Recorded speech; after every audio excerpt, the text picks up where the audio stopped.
प्रश्न संख्या 1 का पहला, 10,000 से ठीक पहले आने वाली 5 पूर्ण संख्याएं लिखिए।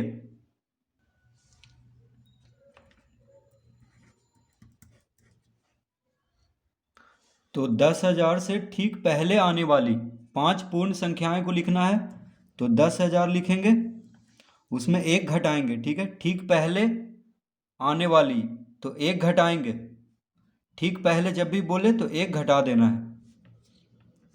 तो देखिए 10 में से एक गया 9, फिर 9 9 9, ये हो गया 0, यानी 9,999। ये आया 10,000 से ठीक पहले आने वाली एक पूर्ण संख्या। अब देखिए 9,999 से एक घटाएंगे। ठीक है, तो 9 में से एक गया 8, 9 9 9, ये हो गया दूसरा संख्या। अब 9,998 से एक घटाएंगे।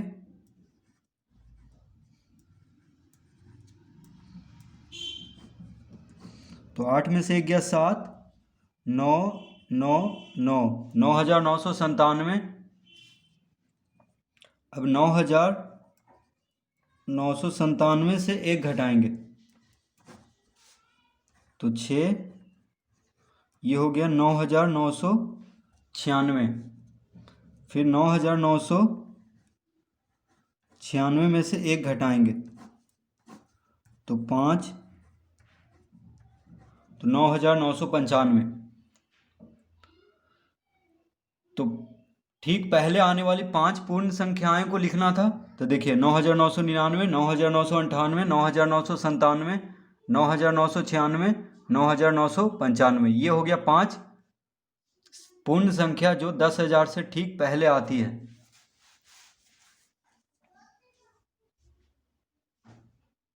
तो इसका उत्तर हम इस तरह भी लिख सकते हैं, 9,999, 9,998, 9,997, 9,996, फिर 9,995। ठीक है, ये हो गया इसका उत्तर। तो एक एक घटा देना है बस। देखिए 10,000 में से एक घटाएं तो 9,999, फिर 9,999 में से एक घटाएंगे तो 9,998, फिर 9,998 में से एक घटाएंगे तो 9,997 आएगा, फिर 9,997 में से एक घटाएंगे तो 9,996, और 9,996 में से एक घटाएंगे तो 9,995। तो 5 ही पूछ रहा है, इसीलिए 5 ही बार घटाएंगे। तो इसका उत्तर हो जाएगा, देखिए इस तरह से हम लिख देंगे। तो 10,000 से ठीक पहले आने वाली 5 पूर्ण संख्याएं हैं 9,999, 9,998, 9,997, 9,996, 9,995। प्रश्न दूसरा, निम्नांकित के परवर्ती लिखिए। तो दूसरा में देखिए, दूसरा का ए है 20,999। तो कह रहा है निम्नांकित के परवर्ती लिखिए। ठीक है, तो देखिए परवर्ती कह रहा है, तो परवर्ती जब भी कहे तो एक जोड़ देंगे, यानी 20,999 में एक जोड़ेंगे। परवर्ती मतलब एक जोड़ना, और पूर्ववर्ती मतलब एक घटाना। परवर्ती मतलब ठीक बाद वाली संख्या, और पूर्ववर्ती मतलब ठीक पहले वाली संख्या। तो देखिए 20,999 में एक जोड़ेंगे तो कितना आ जाएगा, बराबर हो जाएगा 21,000। 21,000। देखिए 9 1 10, 9 1 10, 9 1 10, ये हो गया एक और ये दो, 21,000। तो 20,999 का परवर्ती होगा 21,000, एक जोड़ देंगे। ठीक है, अब देखिए बी में है 15,099, 15,099। तो 15,099 का परवर्ती होगा 15,099 जोड़ एक। तो देखिए जोड़ेंगे इसको, 9 1 10, हाथ में रहा एक, 9 1 10, हाथ में रहा 1, 0 1 1 और 15, यानी 15,100। तो 15,099 का परवर्ती होगा 15,100। सी में 1,78,229 है, 1,78,229। तो इसका परवर्ती, तो देखिए 1,78,229 में एक जोड़ देंगे तो कितना आ जाएगा? 1,78,230। देखिए 29 है तो 30 बन जाएगा। तो 9 1 10, 2 1 3, बाकी सब वही संख्या लिख देंगे तो 2 8 7 1, यानी 1,78,230 हो जाएगा इसका परवर्ती। डी 57,870।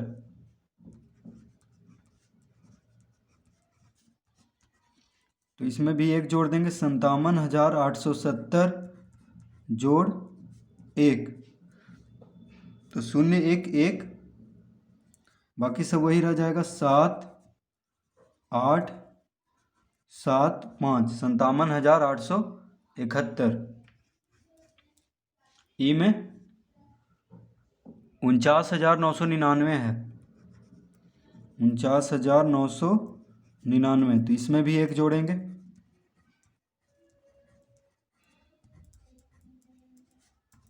तो 9 1 10, 9 1 10, 9 1 10, 9 1 10, 4 1 5, तो 50,000 हो जाएगा। 49,999 कितना बन जाएगा? 50,000। तो परवर्ती मतलब ठीक बाद वाली संख्या।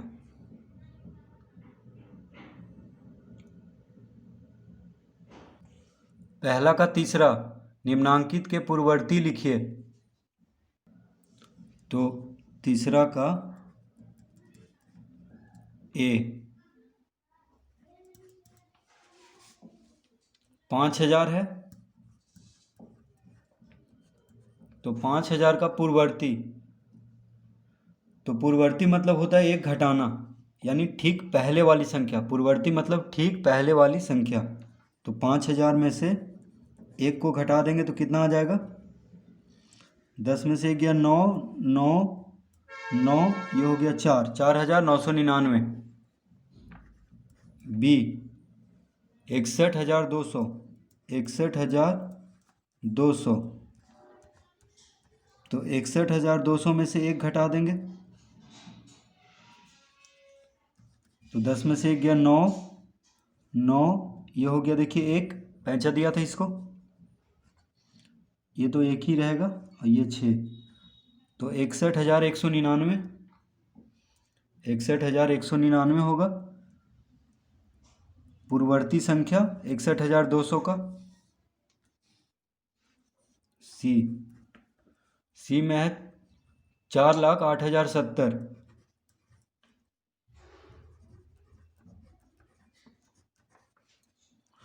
तो 4,08,070 में एक घटाएंगे तो कितना आ जाएगा? 10 में से एक गया 9, ये हो गया क्या 6, बाकी सबको उसी तरह उतार देंगे, 0 8 0 4, तो 4,08,069 इसका पूर्ववर्ती। डी 82,971।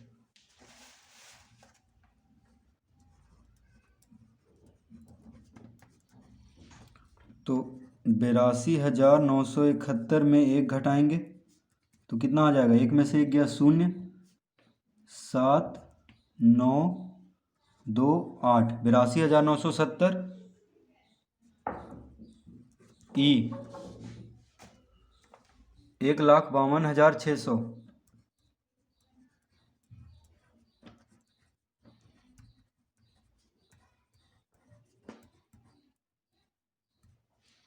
दस में से एक गया 9, ये हो गया 9, ये हो गया 5, ये हो गया 2, ये हो गया 5, ये हो गया 1। तो इसका उत्तर हो गया 1,52,599।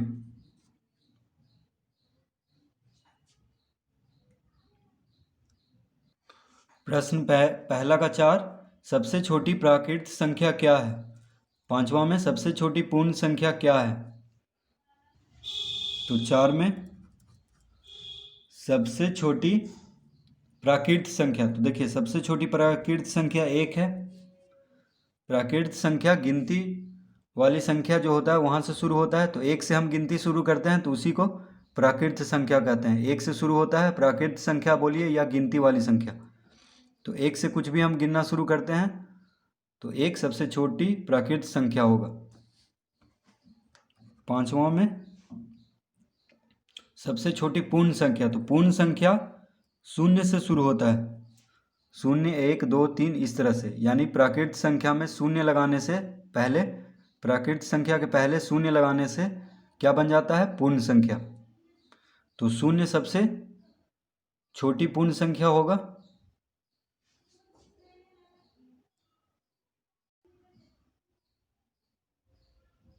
दूसरा का पहला, 56 और 63 के बीच कितनी पूर्ण संख्याएं हैं? दूसरा का पहला, 56 और 63 के बीच कितनी पूर्ण संख्याएं हैं? तो देखिए, तो 56 और 63 के बीच, देखिए 56 और 63 के बीच में कह रहा है, तो कितनी पूर्ण संख्याएं हैं? तो एक हो गया 57, 58, 59, 60, 61, 62, कितना हो गया? देखिए 6।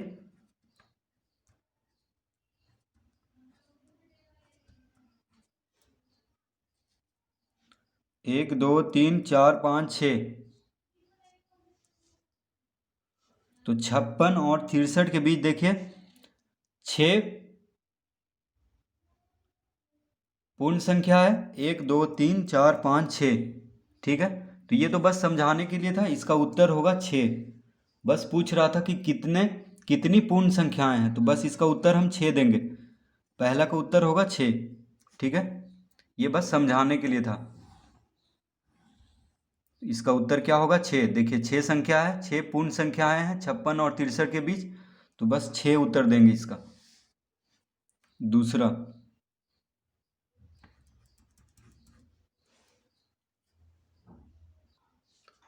172 गुना 45 जोड़ 55 गुना 172, सरल कीजिए। इसको सरल करना है। 172 गुना 45 जोड़ 55 गुना 172, तो 172 गुना 45 जोड़ 55 गुना 172, तो देखिए 172 यहाँ पे भी है, 172 यहाँ पे भी है, ठीक है, 2 बार है। तो 172 को हम गुना कर लेंगे, ठीक है, और 45 जोड़ 55 लिख लेंगे, ठीक है। क्योंकि 172 देखिए दोनों से गुना हो रहा है, 45 से भी और 55 से भी, तो हम 172 को कोष्टक के बाहर लिख लेंगे और कोष्टक के अंदर 45 जोड़ 55, क्योंकि अगर कोष्टक में देखिए हम इसको लिख लिए हैं तो इसका मतलब है 172 जो है 45 से भी गुना हो रहा है और 55 से भी, तो 172 को कॉमन ले लिए हैं, ठीक है। तो ये हो जाएगा, देखिए 172 गुना, अब ये दोनों को जोड़ेंगे क्योंकि कोष्टक में है, तो ये पहले इसका काम करना होगा। तो 5 5 10, हाथ में रहा 1, 5 4 9 1 10।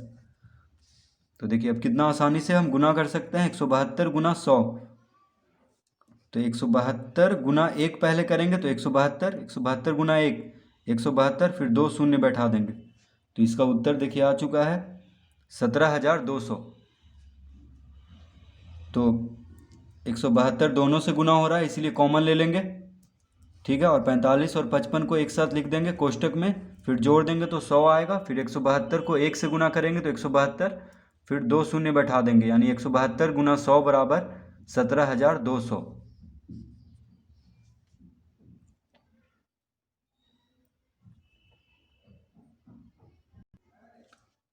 तीसरा, उपयुक्त क्रम में लगा उपयुक्त क्रम में लगाकर योग ज्ञात कीजिए। यानी यहाँ पे देखिए दिया हुआ है, इसको क्रम में लगा करके आसानी से योग हो जाए उस तरह से इसको क्रम में लगाना है और फिर जोड़ देना है, यानी योग कर देना है। तो तीसरा ए, उपयुक्त क्रम में लगाकर योग ज्ञात कीजिए। तो 8 जोड़ 29 जोड़ 12। देखिए ये प्रश्न दिया हुआ है, तो इसको हम उपयुक्त क्रम में कैसे लगाएंगे। तो 8 जोड़ 12 जोड़ 29। देखिए 12 को 8 के साथ कर लेंगे। क्यों करेंगे, क्योंकि 12 8 होता है 20। देखिए 8 को 12 में जोड़े या 12 को 8 में, कितना आएगा, 20 आएगा। 12 8 20, 20 जोड़ 29। अब हम आसानी से जोड़ सकते हैं। तो देखिए 20 20 40, 9 49। तो यही है उपयुक्त क्रम में। तो देखिए यहाँ पे 8 29 12 था, तो 8 12 को एक साथ कर लेंगे तो 12 8 20 हो जाएगा। ऐसे देखिए जोड़ते तो 29 8 37 37 12, ऐसे ज़्यादा मेहनत होता। ठीक है, ऐसे करने पे देखिए 12 8 20 कर लिए तो 20 और 29, 20 20 40, 9 49। आसानी से हम जोड़ लिए इसको। तो इसका उत्तर कितना हो गया, 49। बी, 83 जोड़ 61 जोड़ 17 जोड़ 39। 83 जोड़ 61 जोड़ 17 जोड़ 39। तो यहाँ पे उपयुक्त क्रम में कैसे लगाएंगे। तो देखिए 3 और 7 कितना होता है, 10। तो ये दोनों को एक साथ लिख लेंगे, 83 + 17। क्योंकि देखिए ये दाईं ओर वाला अंक जोड़ करके देखेंगे, 3 और 7 10 होता है। ठीक है, और इसमें देखिए 1 और 9 10 होता है। तो 61 और 39 को एक साथ जोड़ेंगे, 61 जोड़ 39। क्योंकि दायां तरफ वाला अंक 1 और 9 कितना हो रहा है, 10 आ रहा है, शून्य आ रहा है। तो शून्य वाले को एक साथ कर लेंगे।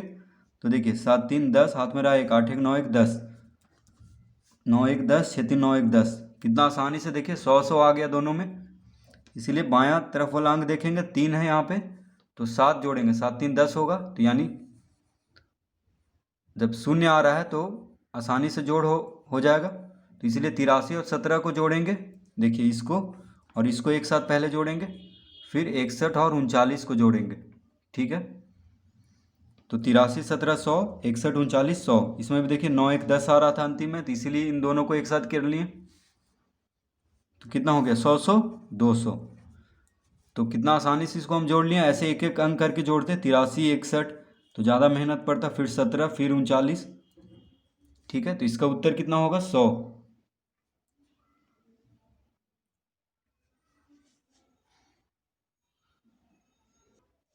प्रश्न 2 का 4, उपयुक्त क्रम में लगाकर गुणनफल ज्ञात कीजिए। तो 4 का ए, उपयुक्त क्रम में लगाकर गुणनफल ज्ञात कीजिए। तो 4 गुना 8276 गुना 25। तो देखिए इसको हम कैसे क्रम में लगाएंगे। तो 25 चौक 100 होता है, ये तो हमें मालूम है। 25 को 4 से गुना करते हैं तो 100 होता है। तो 4 गुना 25 गुना 8276 लिख लेंगे। 4 और 25 को पहले गुना करेंगे तो 25 चौक 100 गुना 8276। अब देखिए 100 से गुना करना है तो 8276 को पहले 1 से गुना करेंगे तो 8276 ही आएगा। 8276 गुना 1, 8276, फिर 2 शून्य बैठा देंगे। तो कितना आसानी से देखिए गुना कर लिए हैं उपयुक्त क्रम में लगा करके। अगर ऐसे गुना करते तो 4 से फिर इसको गुना करना पड़ता, फिर 25 से ज़्यादा मेहनत हो जाता। ठीक है, तो पहले 25 और 4 को गुना कर लेंगे तो 25 चौक 100 और 100 गुना 8276। तो बस 2 शून्य बैठा देंगे 8276 पे। तो ये हो जाएगा इसका उत्तर, यानी 8,27,600 इसका उत्तर आएगा। बी,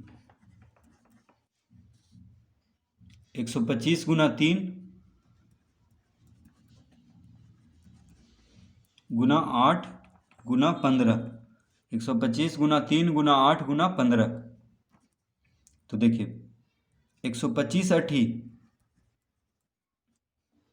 125 गुना 8, देखिए 8 पचे 40 यानी शून्य आ रहा है अंतिम में, तो ये दोनों को एक साथ गुना करेंगे। 125 गुना 8, 8 पचे 40, ठीक है। तो 125 गुना 8 को एक साथ, और गुना 3 गुना 15 को एक साथ कर लेंगे, क्योंकि 15 का पहाड़ा तो आता ही है, 15 तिया 45।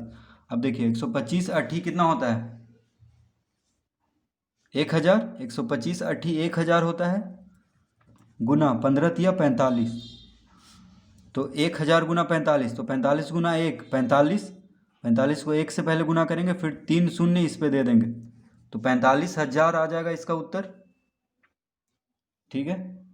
तो कितना आसानी से देखिए इसको गुना कर लिए हैं। तो बस दायां अंक वाला पहले देखेंगे गुना करके, 8 पचे 40 आ रहा था, तो ये दोनों को गुना कर दिए एक साथ, तो 1000 आ गया, और 15 तिया 45, ठीक है। 45 गुना 1000, 45,000।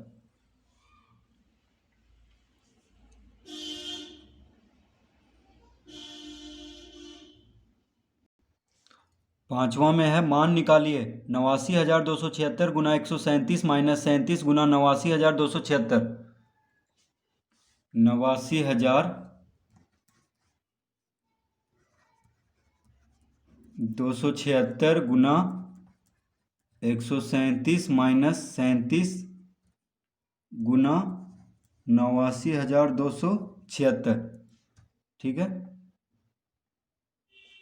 तो देखिए 89,276 यहाँ भी है, 89,276 यहाँ भी है, तो दो जगह है, तो इसको एक जगह कर लेंगे, यानी 89,276 को बाहर निकाल लेंगे, ठीक है। और 137 माइनस 37 को कोष्टक में कर लेंगे, ठीक है। तो 89,276 देखिए दो जगह है, यानी 137 से भी गुना हो रहा है और 37 से भी, तो 137 माइनस 37 को कोष्टक में कर लेंगे, ठीक है। तो कोष्टक में करने का मतलब है कि 89,276 137 से भी गुना हो रहा है और 37 से भी, यहाँ भी इसका मतलब हो गया।